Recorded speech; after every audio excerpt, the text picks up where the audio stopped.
¿Cuál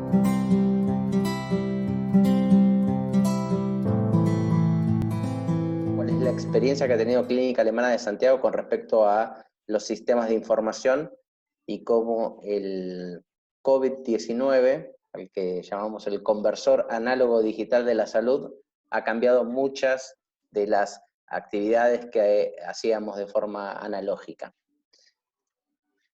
Un poco como resumen de lo que vamos a ver un poco las fases de la pandemia, ¿sí? Cuáles fueron las estrategias que Clínica Alemana tuvo para el acompañamiento con los sistemas de información en salud.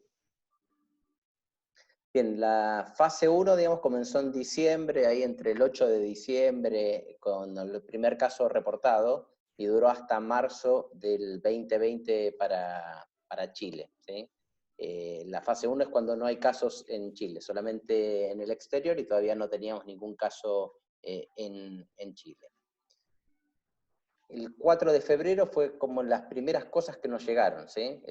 Lo primero que nos llegó fue la instrucción de cómo codificar los casos con COVID-19 por parte del Ministerio de Salud, que nos enviaron, digamos, la norma que había mandado la OMS con respecto a codificación de estos casos.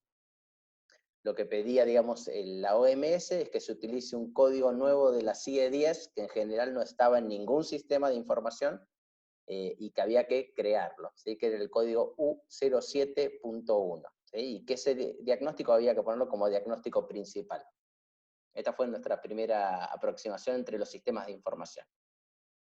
Dentro de la clínica, el equipo de infectología y de infecciones asociadas empezaron a evaluar, digamos, qué medidas había que tomar para la atención de estos pacientes. Y finalmente se creó un protocolo de atención de los pacientes con sospecha, digamos, de COVID, y se definieron cuáles eran los elementos de protección personal para esta atención, ¿sí?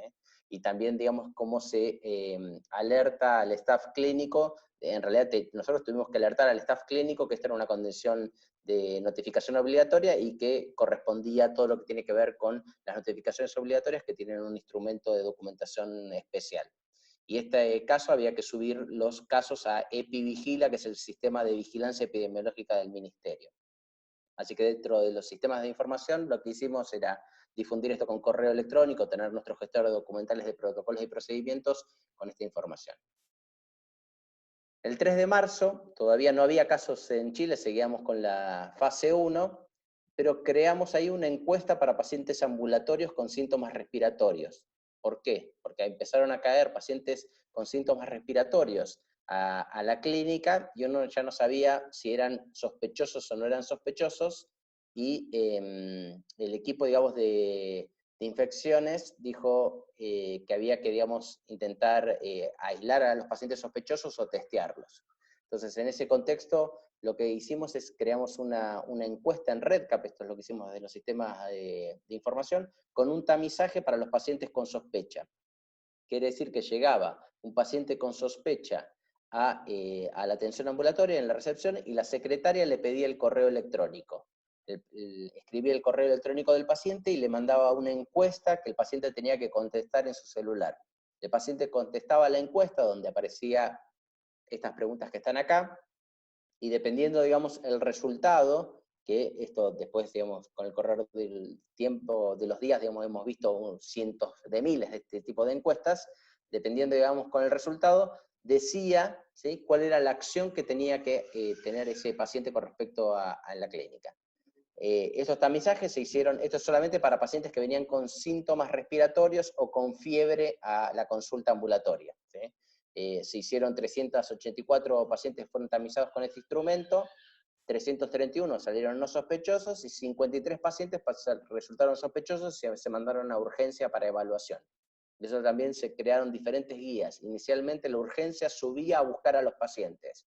De pronto llegó un día en el cual ya la urgencia ya no podía atender a los pacientes de abajo, más subir a buscar pacientes, así que se cambió, digamos, la estrategia de cómo guiar a los pacientes por la clínica. Fíjense que esto, digamos, es en los primeros días de marzo, todavía había mucho flujo de pacientes dentro de la clínica y en todos los hospitales.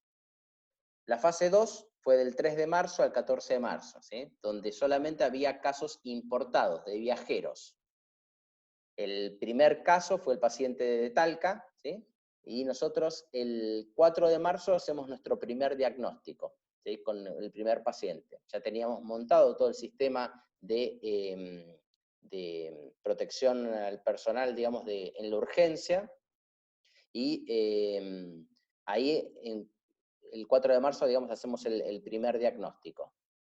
Y el 6 de marzo implementamos la misma encuesta, pero en la urgencia. ¿Para qué? Para aislar a los pacientes sospechosos en la sala de espera. En este momento teníamos la urgencia, la misma urgencia para todo tipo de pacientes. Teníamos para los pacientes respiratorios, los pacientes no respiratorios, y los teníamos que compartían la sala de espera. Y activar los elementos de protección. Así que con los sistemas de información lo que hicimos es una encuesta de REDCap para tamizaje de pacientes con sospecha en la urgencia. El primer problema que tuvimos, ¿sí?, fue en estos primeros días de marzo, en el cual el envío de resultados, los resultados de laboratorio en la clínica son siempre electrónicos, los pacientes siempre los descargan del sitio, ¿sí? No es que vienen a buscarlos o nosotros se los mandamos por alguna otra vía, sino que tenemos un flujo electrónico para la entrega de resultados, de todos los resultados del laboratorio. Y como para estos pacientes habíamos armado muchas cosas fuera de sistema, ¿sí?, estos pacientes no cumplían las reglas de los sistemas. Entonces, por ejemplo, si la encuesta parecía sospechoso, hacíamos el flujo de elementos de protección personal y los pacientes no se iban. O sea, así nomás, como llegaban de la urgencia, el mismo médico que lo atendió, todo vestido, lo llevaba hasta la sala de espera y lo dejaba ahí para que se vaya a la casa, pero no pasaba ni por el mostrador, no cerraba la atención. Todo, digamos, se había intentado de disminuir todos los riesgos de que ese paciente pase por la admisión, ponga el dedo en el lector de IMED, y eso lo que generó es que los flujos de atenciones no se cerraban por sistema y no había forma de que los pacientes descarguen los exámenes y los resultados de laboratorio. En este tiempo, en este periodo, lo que hacía era que el equipo del laboratorio de infecciones asociadas a atenciones de salud, por teléfono llamaba a los pacientes e iba informando. Pero a medida que los estudios iban aumentando, acá lo que están viendo es la cantidad de casos positivos, ¿sí?, que tuvimos. La cantidad de casos positivos más o menos es siempre un 10% de la cantidad de exámenes que hacemos. Quiere decir que este día hicimos 2, este día hicimos 6, este día hicimos 8, y ya empezó, digamos, a subir, digamos, la cantidad de exámenes que hacíamos. Por lo cual, todas las personas querían tener su resultado, ya sea negativo o positivo. Quiere decir que este día era 240 llamados de teléfono, ¿sí?, como para que tengan una idea, digamos, de la problemática que se generó el no entregar electrónicamente los resultados. Ahí ya llegó el primer paciente, digamos, para codificar, así que usamos la regla de la OMS, y la regla de la OMS no es compatible con la agrupación GRD. Entonces, si uno pone como diagnóstico principal el diagnóstico que pedía el DEIS y que pedía la OMS, agrupa en un código GRD que se llama código de diagnóstico no válido. Y ya ahí empezamos con los primeros problemas, ¿sí?, que es, bueno, ¿y ahora qué hacemos? Quiere decir que los pacientes COVID no tienen GRD, ¿sí? No pueden ser agrupados por el GRD según las normas de codificación. Este fue un problema que inicialmente dijimos, bueno, esperemos un tiempo, si total todavía no tenemos a quién mandarle estos datos, veamos a ver cómo sigue las normativas que mande el ministerio los siguientes días. Lo que hicimos primero para lo del tema de los resultados de laboratorio, ¿sí?, creamos un nuevo proceso de claves temporarias para la descarga de los resultados. Y enviábamos un correo, por correo electrónico, digamos, a todas las personas para que vayan y descarguen los resultados de esta nueva forma, esta clave temporaria. Con esto, digamos, de alguna forma, lo que resolvimos fue la entrega de resultados, que fue uno de los principales problemas que tuvimos las primeras semanas. Y enviamos por el mail a los pacientes para que ingresen a la página web y descarguen los resultados. Y lo otro que hicimos es crear una solicitud electrónica de la indicación. Este fue uno de los grandes problemas que tuvimos las primeras semanas. Los exámenes de COVID no se podían pedir por sistema, porque no los habíamos cargado en el sistema a propósito.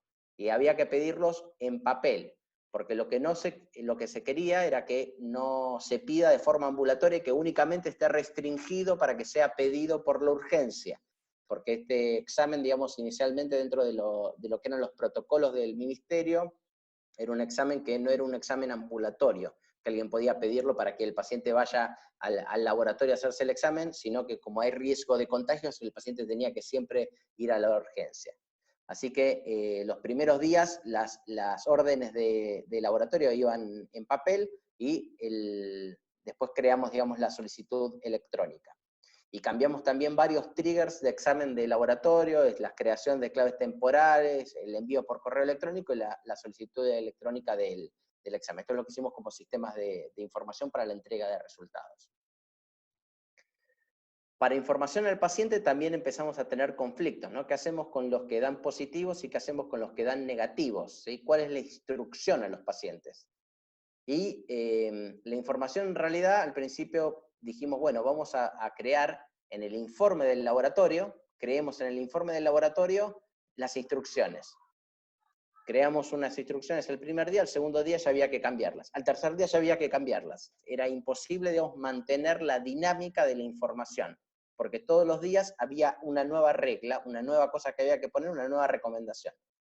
Entonces lo que terminamos haciendo es que en los exámenes de laboratorio derivábamos a los pacientes a una página web que la podíamos cambiar en el tiempo. Y le derivábamos tanto a los negativos como a los positivos. Y le decíamos qué tenían que hacer. Si eras positivo, ¿cómo hacías la cuarentena en tu casa? ¿Qué cosas tenías que tener presente?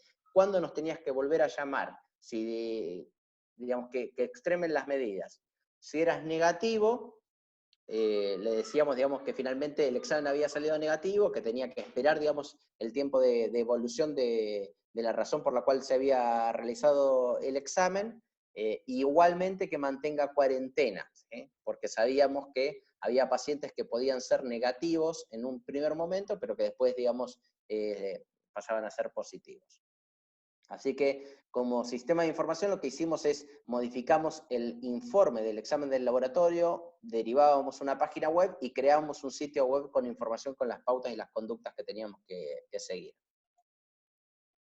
El 13 de marzo nos llegó la norma de la codificación de FONASA, así que esta resolvía el problema, digamos, de la codificación, ¿sí? Así que FONASA nos publica instructivos sobre cómo codificar los casos COVID para GRD, en el cual permite, digamos, agrupar los casos GRD. Y durante unas semanas tuvimos el de que FONASA nos decía una cosa y el MinSal nos decía otra. Y no sabíamos en realidad qué hacer, ¿sí? Porque nosotros tenemos un único sistema, no tenemos dos sistemas, uno para el MinSal y otro para la agrupación GRD.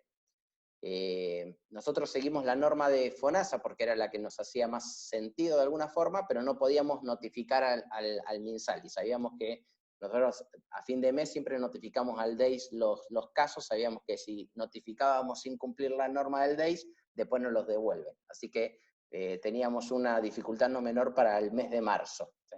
Que no podíamos resolver. Del 14 al 16 de marzo pasa la fase 3, que son los casos, siguen siendo trazables porque son los familiares de los viajeros, ¿sí? Todavía, digamos, no hay casos generados en el territorio. Ahí, estos son los casos positivos, los que se ven de fondo, ¿sí? Nosotros ya íbamos aumentando, digamos, por los días la cantidad de casos positivos. Para el 14 ya teníamos 39 casos positivos. Quiere decir que habíamos hecho 400 test, ¿sí? Para que tengan una idea, digamos, del número de test que veníamos haciendo, ¿sí? Y esta es, digamos, en la etapa en la que había casos de locales familiares, ¿sí? Aquí lo que hicimos es una encuesta web para los pacientes. Pusimos en la web una encuesta para derivar a urgencia a los pacientes que tienen sospecha, para que no lleguen a otros lugares, porque el principal problema que teníamos es que seguían llegando pacientes con sospecha a admitirse en hospitalizado, a las consultas ambulatorias, y eran, digamos, ponían en riesgo al resto de los pacientes y de los médicos que tenían atención. Entonces armamos una encuesta web para que derivar los pacientes a la urgencia. Y digamos, es la encuesta, que es muy parecida, digamos, a la anterior, que de alguna forma derivábamos los pacientes a la urgencia, más si había estado, digamos, se había viajado o tenía síntomas respiratorios o fiebre. Así que como sistema de información creamos una encuesta REDCap web pública que derivábamos a la urgencia de los sospechosos. Primer día que ponemos la encuesta en REDCap, explota REDCap. ¿Sí? Por más que está en Amazon, ¿sí? Y debería funcionar y qué sé yo, 3.000 hits en un par de horas y la instancia, digamos, empieza a fallar y nosotros tenemos muchos proyectos ahí. Así que, digamos, como sistema de información, nos dimos cuenta que en realidad faltaba poner, digamos, los triggers de elasticidad de AWS, entonces estuvimos sin el sistema respondiendo durante un tiempo. Eso se cambió, digamos, el otro día, digamos, y se puso, digamos, los triggers de elasticidad, que es una vez que el 70% de los recursos de la máquina se consume, habría más instancias para tener más capacidad de respuesta. La fase 4 fue del 16 de marzo, ¿sí? Hasta hoy. ¿Sí? Ya no podemos saber quién contagió a quién. ¿Sí? Y en ese caso, digamos, empezó, fíjense, digamos, estos son siempre los casos positivos, ¿sí? Ya al 16 de marzo, al 14 empezó la fase, el 16 empezó la fase 4, está en la comunidad, nosotros ya teníamos 76 positivos ese día. Y los objetivos eran aislar, ¿sí? Armar una urgencia aislada, armar unidades respiratorias, maximizar la atención a distancia y convertir muchos hábitos analógicos en digitales y hacer seguimiento de los casos, ¿sí? Este fue, digamos, como sistema de información los que teníamos que montar. Así que se crea, digamos, la urgencia respiratoria, digamos, es la primera actividad que se hace. El primer día que se crea la urgencia respiratoria, llegan 500 pacientes a la urgencia respiratoria, ¿sí? Lo cual tenía 12 box, la urgencia respiratoria, fue un poco complejo, ¿sí? Por no decirles que además habíamos cambiado, aquí estaba la urgencia escolar, y entonces cambiamos y pusimos donde estaba la urgencia escolar, la urgencia respiratoria, montamos en un fin de semana todos los equipos, las cosas que necesitaba la urgencia respiratoria, pero ese día, lunes, fue complejísimo, ¿sí? Muchas cosas que había que repensar, que rearmar, que uno las había pensado desde el escritorio, pero cuando ve la afluencia de pacientes se da cuenta que en realidad necesita otro tipo de agilidad. Así que con los días fuimos cambiando esta urgencia respiratoria, digamos, la forma en la que estaba estructurada. Y aquí ya estábamos en el 20 de marzo y se empieza a requerir, digamos, acceso al registro clínico desde las casas. ¿Sí? La gente ya teníamos equipos, como equipos de seguimiento de infectología, o supervisión, digamos, de urgencia o de UCI, o las teleconsultas, y que necesitaban, digamos, conexión remota al registro clínico. Hoy nuestro registro clínico solamente funciona adentro de la clínica, así que lo que construimos fue accesos remotos al registro clínico a través de esta solución de Workspace de VMware, ¿sí? Y lo hicimos con una autenticación de 2 factores, lo cual requiere un setup de las personas, ¿sí? Esto parece súper lindo, hasta que uno es el encargado, digamos, de hacer que todos se logren conectar con el sistema. Entonces, ahí empieza con que el médico no sabe bien cómo instalar la aplicación en su teléfono, o se olvidó la clave, tiene que restablecer la clave de iOS, la de Google, le pide 455.000 datos, y nuestro equipo era el que conectaba a la gente. Así que el equipo, digamos, de implementación estuvo bastante tiempo, digamos, conectado, todavía sigue, digamos, conectando personas a los escritorios remotos. El 20 de marzo, el ISP empieza a pedir un Excel diario a las 7 a.m. con todos los exámenes PCR, ¿sí? Tanto los positivos como los negativos. El ISP solicita, digamos, al laboratorio un informe diario que se estaba haciendo a mano por el laboratorio, ¿sí? A medida que empiezan a crecer, digamos, la cantidad de exámenes que se hacen por día, esto era imposible de seguir manteniendo a mano. Por lo cual, lo que creamos es un dashboard para descarga del informe, y se crea un sistema de envío semiautomático, digamos, al correo electrónico que nos mandaron para el informe para el ISP. Y con esto lo que hacíamos era, alguien a las 7 a.m., ¿sí? Jaime se levanta a las 7 a.m. y envía, digamos, al ISP el informe, pero le quitamos esta actividad al laboratorio, ¿sí? Porque el laboratorio queremos que en realidad haga sus informes, no que esté informando a terceros. El 23 de marzo creamos un grupo de indicaciones. Este es nuestro empezamos, digamos, los procesos de protocolarizar la atención de los pacientes COVID. ¿Sí? Y creamos entonces grupos de indicaciones tanto en la urgencia para los pacientes que van a la urgencia y que requieren exámenes, como para los pacientes que llegan a la urgencia y que requieren hospitalizarse. ¿Sí? Así que creamos, digamos, diferentes order sets para los pacientes que están en la urgencia COVID o sospecha. Aquí empezamos también la parte de empezar a formar a la gente para que cambie algunos hábitos. Y el primero fue, en la universidad, crear un curso para formar docentes digitales. Nosotros teníamos que mantener la docencia, ¿sí?, de todas nuestras unidades. Nosotros tenemos, digamos, muchas especialidades médicas, digamos, y gente que está formándose con nosotros, y tenemos que mantener, digamos, esa docencia activa. Así que construimos, digamos, un curso de competencias digitales para docentes, en los cuales les enseñamos bastante más que simplemente, digamos, poner un PowerPoint en un campus virtual, ¿sí? Que cuando uno no da ningún tipo de herramientas a los docentes, y les da simplemente un sistema, que como todo sistema requiere un aprendizaje, la forma más simple es subir PDFs y decir, ok, lean todos los PDFs y después hacemos un examen, ¿sí? Que es un poco intentar llevar algunas metodologías analógicas, digamos, a una experiencia no totalmente digital, y no digitalizar los contenidos propiamente tal. Así que lo que armamos es un curso para generar competencias de docentes digitales.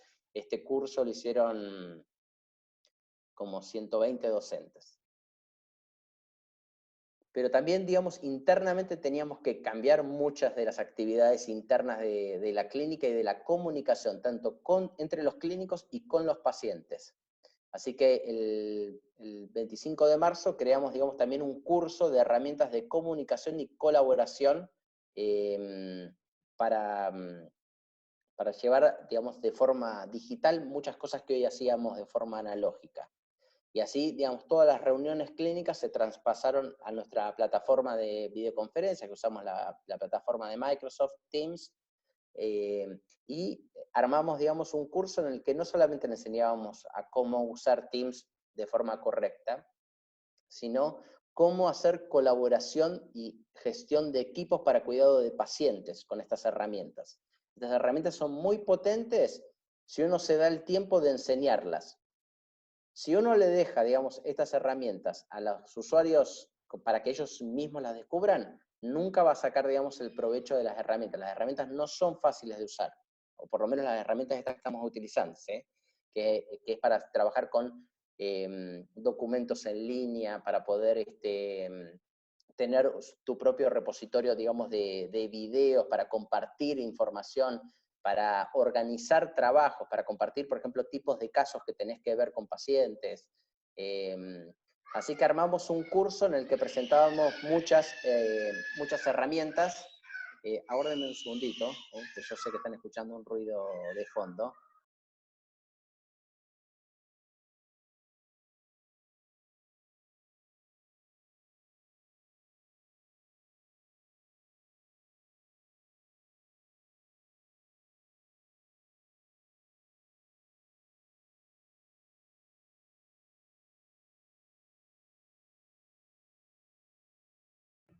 Alejandro, estás muteado.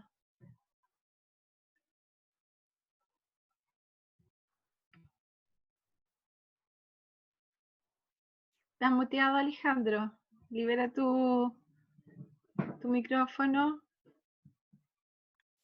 Ahí está. No, es que estaba... Felipe lo gobierna. Ese tipo de cosas, por ejemplo, son las que presentábamos en este curso, ¿sí? Cómo gobernar reuniones, ¿sí? Una cosa es, nosotros tenemos reuniones que a veces son para 80 personas. Eso es complejo de manejar. Y estas herramientas tienen un montón de funcionalidades, pero que uno las tiene que aprender. Así que le mostrábamos cómo se trabaja, digamos, con las videoconferencias, cómo se responde, cómo hacer respuestas prediseñadas para pacientes. Fíjense que, digamos, los médicos en este momento lo que tenían era muchísima conexión electrónica con los pacientes. Todos los pacientes mandaban WhatsApp, mails, sin parar al equipo clínico, porque no estaban yendo, digamos, a las consultas, y había que resolver eso, había que resolver esa comunicación. Por lo cual, le enseñamos desde crear respuestas preformateadas para el iPhone, para Android, para el Outlook, que es lo que utilizamos, digamos, para la clínica, y muchas herramientas para facilitar, digamos, la comunicación electrónica. Y esto tuvo buena acogida por el grupo médico, que empezaron a compartirse, ok, mira, yo respondo esto cuando me preguntan esto, ¿sí? Y así, digamos, a compartirse información. Así que una de lo que hicimos como sistema de información es la educación online sobre las herramientas digitales para el cuidado de pacientes y para la comunicación electrónica. El 25 de marzo también tuvimos que tomar, digamos, el de armar la gestión de aseo terminal por gotitas, digamos, el de ayudar a identificar correctamente las camas que había que hacerle un aseo con EPP, ¿sí? O sea, las personas que hacen aseo tienen que estar aisladas, digamos, también, y tienen que utilizar mecanismos de protección. Entonces, cambiamos también la forma en la que solicitamos, digamos, los tipos de aseos como para poder ayudar al equipo de aseo que tenga, digamos, una sincronización sobre qué camas habían tenido pacientes con positivos y que había que hacerle un tipo de aseo terminal especial, ¿sí? con aislamiento. Después, bueno, el 25 de marzo, sí, el MinSal también ahí empezó a pedirnos que le carguemos algunos datitos en el sistema de UGCC, ¿sí? Así que esto que al principio era manejable, cuando empiezan a caer muchos casos pasa a ser totalmente inmanejable, ¿sí? Cómo cargar la información dentro de una página web. Eso hoy no lo puede hacer en realidad el mismo médico que está atendiendo, que tiene que hacerlo todo, tiene que atender al paciente, tomar la muestra, encima todo vestido, más hacer un montón de acciones. Así que lo que terminamos armando es, creamos un dashboard especial para los datos que exige el MinSal sobre los positivos en un GCC, para facilitarle a un equipo clínico que pueda cargar los datos en el sistema, ¿sí? Como estos sistemas no tienen ningún tipo de integración, la única forma es que un humano traspase de un sistema a otro. El problema es si lo que tiene que hacer el humano es leerse toda la ficha para encontrar los datos, para cargarlo en el sistema, lleva muchísimo tiempo cargar un solo caso, ¿sí? Y nosotros veíamos muchísimos casos, digamos, por día. O la cantidad de pacientes positivos por día que teníamos era muy grande, por lo cual quizás era solamente personas todo el día cargando datos para UGCC. Así que armamos, digamos, un dashboard especial para esto. Después el gabinete del MinSal nos pidió un Excel diario a las 21 horas. ¿Sí? Teníamos que, el ISP nos pedía a las 7 de la mañana y el gabinete del MinSal nos pedía a las 21 horas. ¿Sí? Y ese Excel también tenía un formato diferente al del ISP. ¿Sí? Así que, y nos pedía en otra dirección de correo electrónico. Así que lo que hicimos es creamos otro dashboard tablo con todas las columnas que pedía ahora este nuevo informe del gabinete del MinSal, y Jaime de los Hoyos se conectaba a las 21 horas, descargaba los datos y lo enviaba, digamos, a la dirección de correo electrónico. ¿Sí? Eso todavía lo sigue haciendo Jaime. El 26 de marzo, ¿sí? Empieza la cuarentena, ¿sí? Y aquí cambia, digamos, también un poco la percepción que todos tenemos, digamos, de la pandemia. Ahí se crean, digamos, se empiezan a crear las unidades de COVID y de sospecha. ¿Sí? Se crean unidades especiales, sectores especiales de la clínica donde solamente hay pacientes COVID, y eso lo tenemos por niveles de complejidad. Tenemos la UCI COVID, el intermedio COVID, el MQ COVID, y tenemos la UCI no COVID, el intermedio no COVID, y tenemos dividida la clínica en la mitad. La mitad para COVID, la mitad para no COVID. ¿Sí?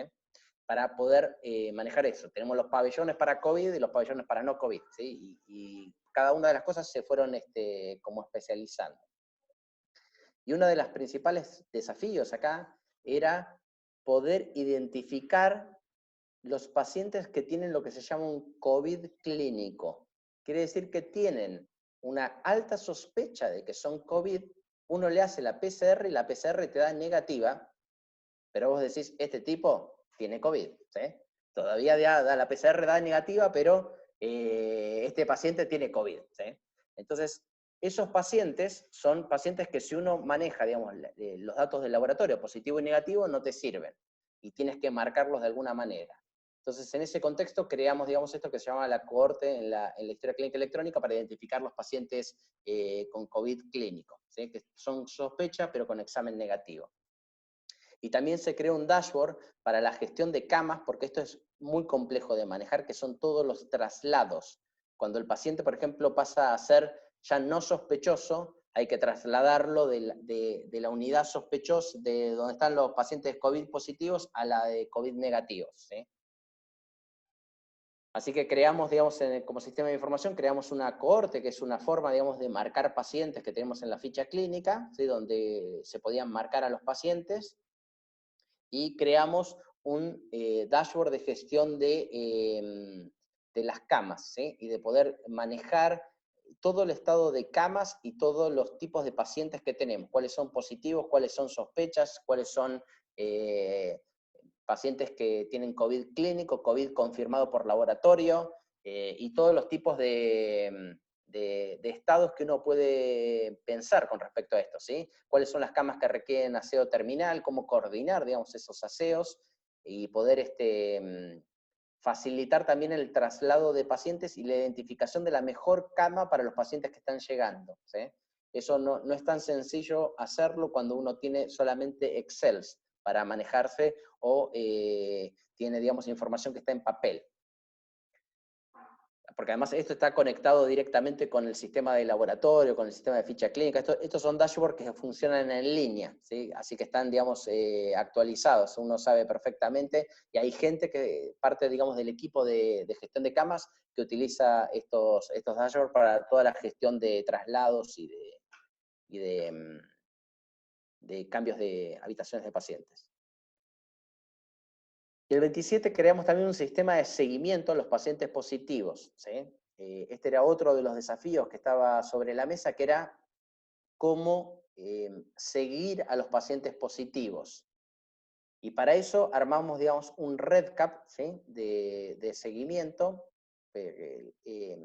REDCap es un sistema, digamos, gratuito de la Universidad de Vanderbilt, que uno puede instalar y armar sus propios formularios, y mucha lógica puede construir sobre REDCap, y es muy, muy rápido.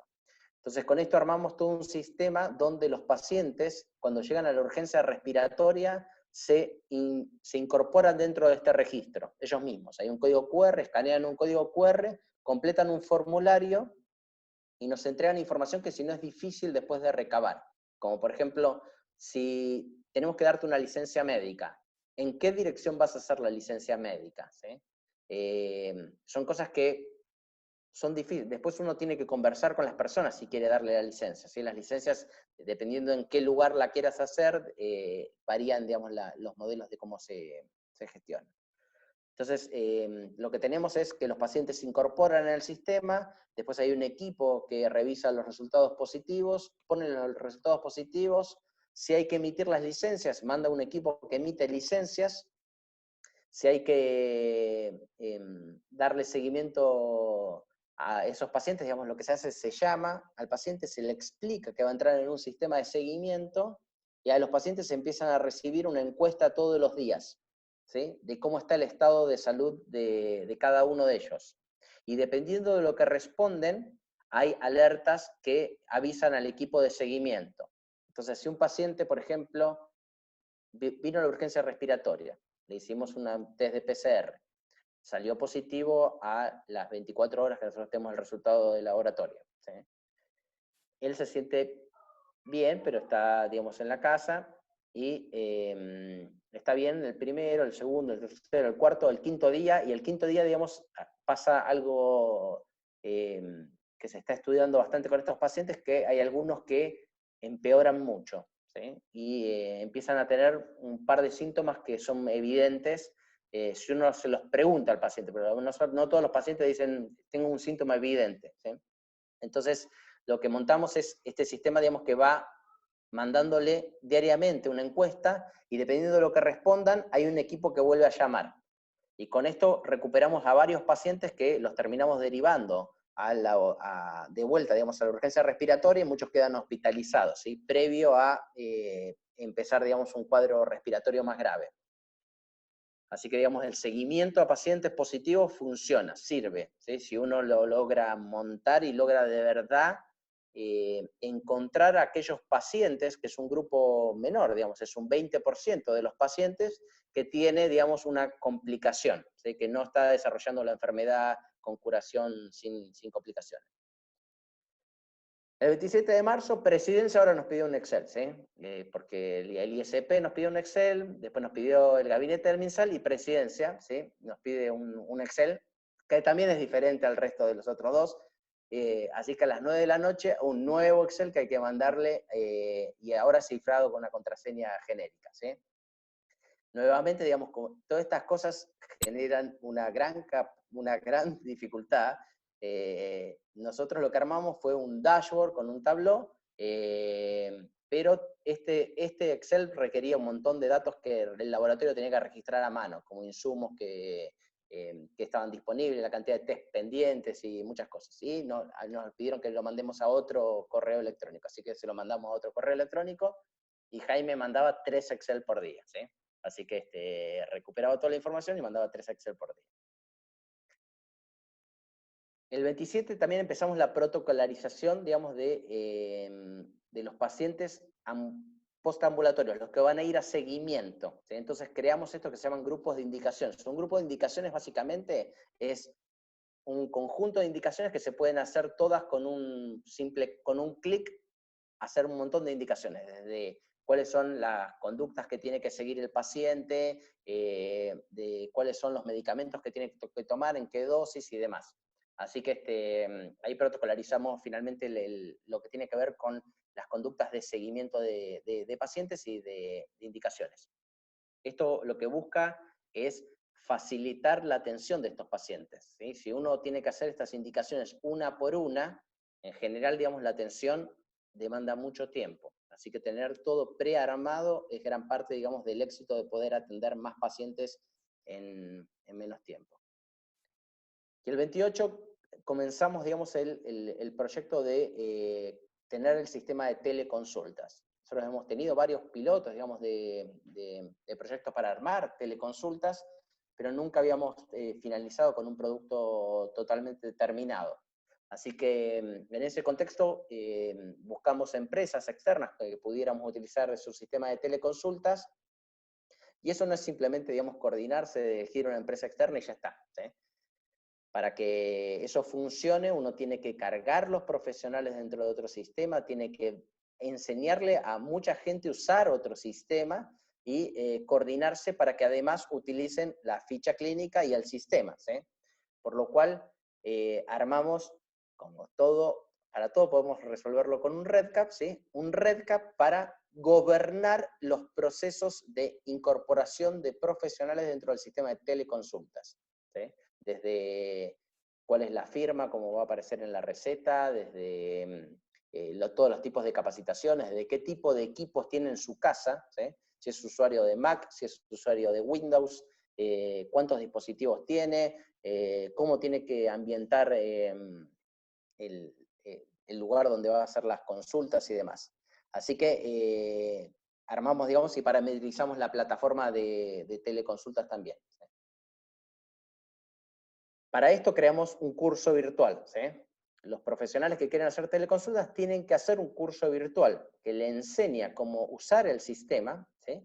Pero que además le enseña las políticas de cómo queremos que las teleconsultas se integren entre la parte presencial y la parte virtual, ¿sí?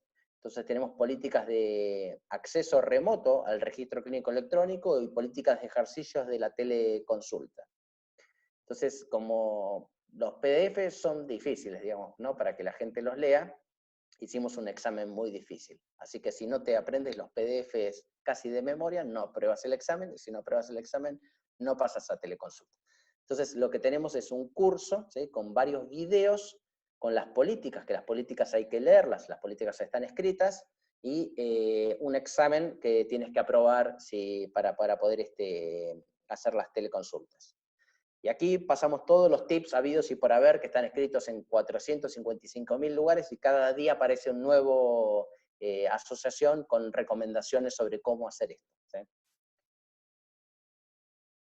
El 1 de abril nos piden evaluar la reconversión de espacios físicos en los sistemas de información, ¿sí? Nos solicitan evaluar qué significa reconvertir pabellones y salas de recuperación en camas extra.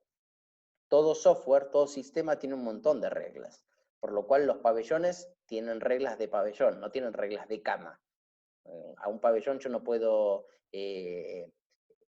solicitar medicamentos, hay un montón de cosas, digamos, que tienen reglas diferentes, ¿sí? Por lo cual evaluamos en realidad qué significa modificar todos los software que conversan entre sí, ¿sí? La ficha de la historia clínica electrónica, el sistema de admisión, el ERP, y armamos, digamos, un proyecto si hay que reconvertir espacios físicos y crear camas adicionales, algo que ha permitido, digamos, el Ministerio de Salud. Las camas, digamos, son un recurso que requieren una habilitación, pero por los temas de contingencia se permite trabajar o reconvertir espacios, ¿sí? Reconvertir salas que son de recuperación, por ejemplo, en camas y demás. Así que para que eso sea exitoso y sigan funcionando los sistemas, o sea, que alguien cuando pida cuando quiera pedir, por ejemplo, fármacos, ¿sí?, farmacia sepa dónde los tiene que ir a dejar, todo eso los sistemas tienen que conversar. Así que hicimos, digamos, la evaluación de todo lo que tiene que ver con la coordinación de cambios sincrónicos entre sistemas intercomunicados. Y empezó a aparecer cada vez más evidencia sobre aquellos parámetros clínicos y de laboratorios que había que seguir de estos pacientes y cómo había que seguirlos. Por lo cual los infectólogos, los broncopulmonares y los internistas nos solicitaron crear un dashboard para identificar aquellos pacientes que se agravan en base a resultados de laboratorio y parámetros clínicos, ¿sí?, lo que conocen como el deterioro del quinto día. Entonces, con esto, digamos, lo que armamos es una creación de varias ETLs para extracción de los exámenes de laboratorio en línea, y creamos otro dashboard en Tableau, ¿sí? Esto lo que nos permite es ver todos los pacientes que están hospitalizados, los que están con sospecha clínica, quiere decir que son pacientes que pintan COVID, pero han dado negativo algún test de COVID, ¿sí?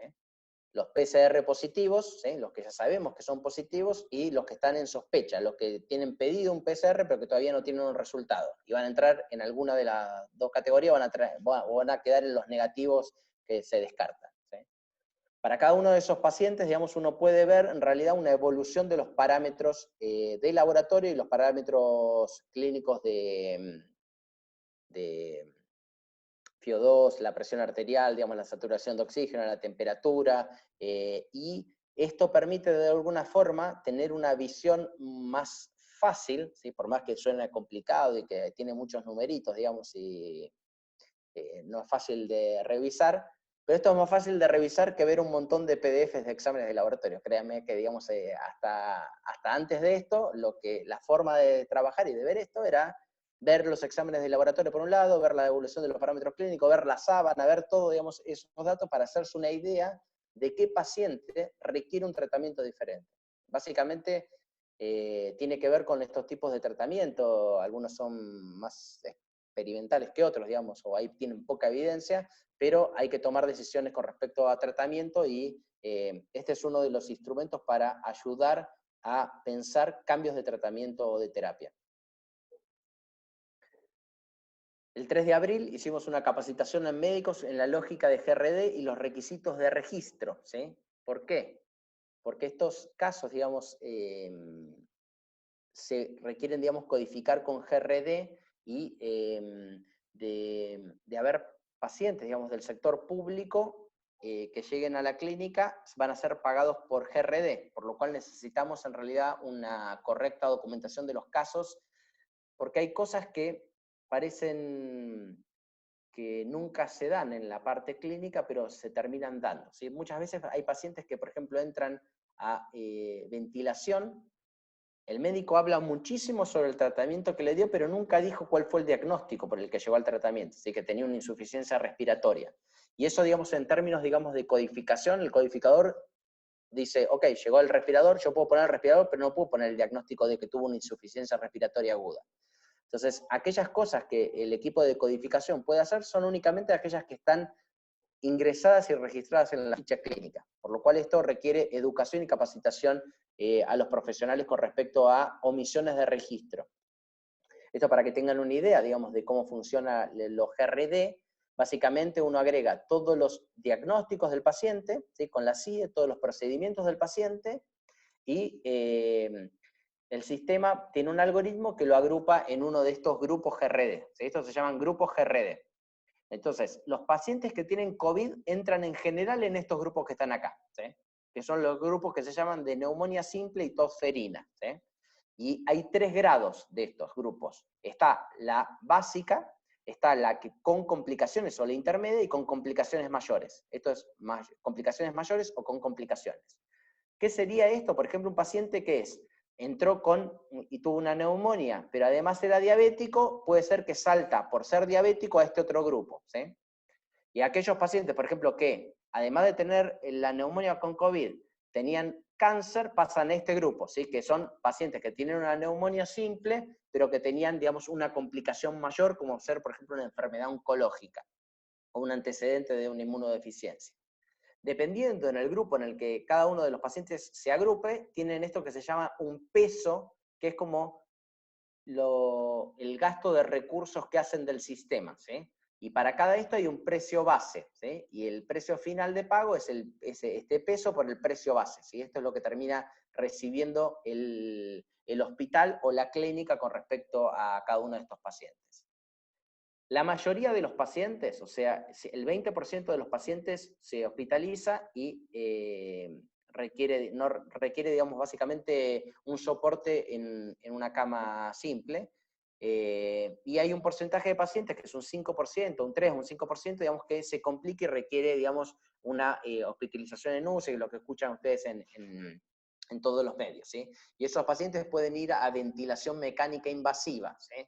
Y pueden requerir traqueostomía o no requerir traqueostomía. ¿Sí? Y esto también, digamos, si va a ventilación mecánica invasiva sin traqueostomía, este es el peso GRD, ¿sí? Quiere decir que gasta 3 veces más de lo que gasta una hospitalización común, esto quiere decir este peso, ¿sí?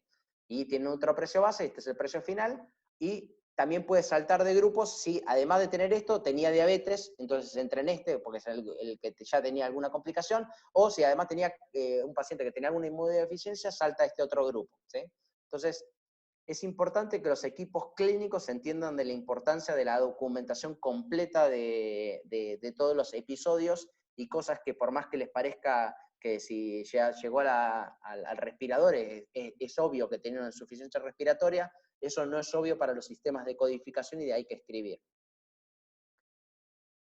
El 3 de abril creamos un grupo de indicaciones también para los pacientes hospitalizados, y acá entraron los diferentes tipos de protocolos de tratamientos que están en experimentación para estos pacientes. Así que esto está dentro de parte de nuestros protocolos de estandarización de la atención de los pacientes. Y comenzamos el 6 de abril el piloto de las teleconsultas, ¿sí? El cómo conectar a los profesionales para que experimenten, digamos, la plataforma y atiendan pacientes. O sea, así que comenzamos, digamos, la plataforma de teleconsultas y el acceso remoto a la historia clínica electrónica, ¿sí? El 13 de abril nos llegó un ordinario del registro correcto, ¿sí? El registro correcto, Salud Pública pide que se registre correctamente los diagnósticos con sospecha de COVID y con COVID positivo, ¿sí? Esto, digamos, requiere en los sistemas de información agregar en los campos de diagnóstico diagnósticos que no estaban ingresados, ¿sí? No había algo que se llama sospecha de COVID. Nosotros, digamos, utilizamos un sistema de pre- y post-coordinación de conceptos de NOM-HT, y esto lo teníamos representado correctamente, digamos, desde el 4 de marzo, que teníamos los primeros pacientes, los tenemos bien representados en el sistema, esto no teníamos ningún conflicto. El 13 de abril lanzamos, digamos, el sistema de teleconsultas, y con un gobierno de la continuidad del cuidado virtual más presencial, ¿sí? O sea, esto es un sistema que está integrado completamente con los sistemas de registro, quiere decir que no perdemos información por hacerlo de forma virtual, sino que se mantiene, digamos, la lógica de cuidado con los pacientes. El 16 de abril, el DEIS y FONASA hicieron las paces y mandaron una norma de codificación unificada, ¿sí? Así que eso nos alegró mucho porque logramos resolver el problema de la codificación de estos casos, porque hasta este entonces el DEIS nos pedía una cosa y FONASA nos pedía otra cosa y esas dos cosas no eran compatibles entre sí. Así que mandaron el mapa, digamos, nos resuelve todos los casos y nos permite calcular un GRD para todos los episodios. Hicimos, digamos, después cambiamos nuestro sistema de seguimiento de pacientes, le agregamos todas las preguntas especiales para pacientes pediátricos, ¿sí? Son preguntas específicas y llamadas específicas por pediatra. Entonces, cuando los pacientes son COVID positivos, pero son pediátricos, tenemos un flujo de seguimiento diferente a los adultos. Y lo último que hicimos, que esto es algo que lanzamos hoy, es una de las problemáticas más grandes que hay es el gobierno de los turnos y las problemáticas de las personas que se enferman y dejan de hacer un conjunto de turnos que es por 14 días o 7 días si uno tiene, digamos, la posibilidad de hacer PCR, ver que el profesional tenga PCR negativa y que no tenga ningún tipo de síntomas. Pero en líneas generales, digamos, cuando un funcionario se enferma, que es algo que todos los profesionales de la salud tenemos más riesgo, ¿sí? Es como ser bombero y tenés más riesgo de quemarte que si no sos bombero. Así que hay que manejar, digamos, y gestionar la problemática de los turnos. Esa problemática es ultra mega compleja. Así que lo que instauramos es una encuesta preturno que llega a través del sistema de turnos que utilizamos y los profesionales 12 horas antes del turno tienen que responder una encuesta. Si en la encuesta dan positivos, mando una alerta al coordinador. Y el coordinador tiene que tomar decisiones, ¿sí? Las decisiones pueden ser decirle a la persona bueno, primero reemplazar el turno, ¿no? Lograr reemplazar el turno, que es lo principal, que lo que queremos en realidad es no tener menos personal para atender a los pacientes. Y coordinar en realidad los exámenes de PCR que hacemos para los funcionarios para descartar infecciones. Y esto digamos, también nos permite de alguna forma, con estas encuestas, tener claridad de las personas que están ok, las personas que tienen algún tipo de sintomatología y son funcionarios y no tienen que venir a trabajar y poder cuidar, digamos, al resto del personal clínico, ¿sí? Lo más común es que nosotros como personas nos contagiamos entre los que estamos juntos. Quiere decir que un médico contagiado va a contagiar a otros médicos, digamos, que están ahí, al menos de que extremen todas las precauciones de todos los cafés, de todas las cosas. Y eso pasa a ser complejo, ¿sí? Lo que uno busca es eso, ¿sí? Nosotros hemos cerrado todos los estares médicos, todas las salas de reuniones, no dejamos que nadie se junte con nadie, ¿sí? Pero eso es muy difícil de controlar, ¿sí? Entonces, los profesionales de la salud, cuando interactúan entre sí, pueden contagiarse entre sí. Y eso hay que intentar que ninguno esté con ningún tipo de síntoma atendiendo. Para finalizar, ¿sí? Yo siempre tengo en mis presentaciones esta frase, ¿no? Que la transformación digital en salud es cambiarle hábitos analógicos a los profesionales de la salud por hábitos digitales saludables. Y conversando con Mauricio, ¿sí? Llegamos que, claro, transformar es como un verbo bidireccional, ¿sí? Que vos podés ser robot y podés ser camión y después podés ser robot, después podés volver a ser camión, ¿sí? Y es como que no te decidís, ¿sí? Como que podés ir y volver. Y en ese sentido, lo que creemos es que en realidad lo que necesitamos es convertir, no transformar, sino convertir, ¿sí? Convertir así como el sapo en príncipe, ¿sí?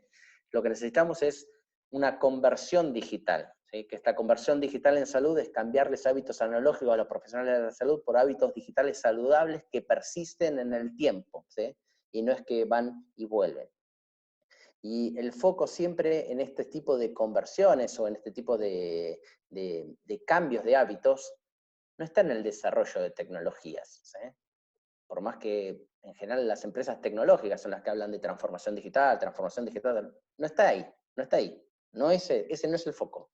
El foco es la implementación y el uso significativo de herramientas. Uno puede hacer conversión digital con las pocas herramientas electrónicas que tiene si las piensa y las logra adaptar e implementar correctamente, ¿sí? No necesita construir una app especial para hacer transformación digital. Lo que tiene que hacer es ver las herramientas digitales que están disponibles e implementarlas, darse el tiempo y el esfuerzo de cambiar, ¿sí? De permitirle a la gente que vaya probando funcionalidades y que después las haga propias.